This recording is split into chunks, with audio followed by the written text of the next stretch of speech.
আম্বর যদি আসতো দেখেই চলে যেত। এবার আসুক, তাহলে আমি মজা দেখাবো। এই যে এদিকে দেখেন কি মজা দেখাবো। কি হলো বাঁচছেন কেন? দেখে যান না। মামা দেখেন তো আমাদেরকে পেছন থেকে কে ফলো করছে কিনা।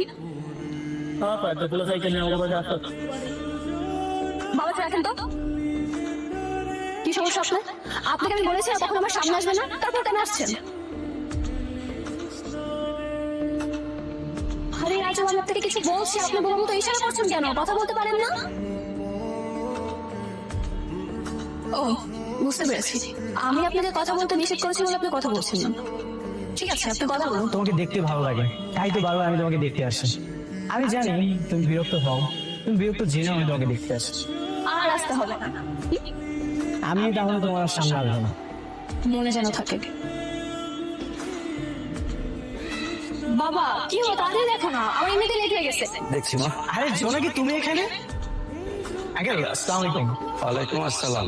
বাইকে কি কোনো সমস্যা হয়েছে? হ্যাঁ একটু সমস্যা হয়েছে বাবা। তুমি কে? তোমাকে তো চিনতে পারলাম না। আঙ্কেল আমি অনেক। কিরে মা জোনাকি, তুই ওকে চিনিস নাকি? তোর বন্ধু? তো খুব ভালো হলো বাবা। তুমি এক কাজ করো না, তুমি তোমার সাইকেল করে একটু পৌঁছে দিয়ে শোনো বাবা। জি আঙ্কেল আমি অবশ্যই নিয়ে যাবো, কেন নিয়ে যাবো না, কোনো সমস্যা নেই। কি হলো? যা না, নিয়ে যাও। জোনাকির মা এক গ্লাস পানি দাও, ফ্যানটা চালিয়ে দাও তো একটু।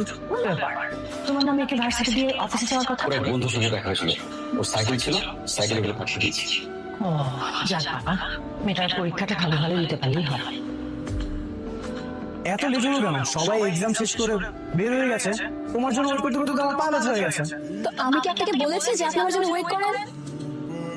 আপনি তো দেখছি খুব ভারী নাচা-বান্দা, আপনি কি আমার পিছু ছাড়বেন না? আচ্ছা চলো তাহলে। কোথায়? কোথায় আবার? তোমাকে বাসায় পৌঁছে দেই। না সমস্যা নেই, আমি একাই যেতে পারবো।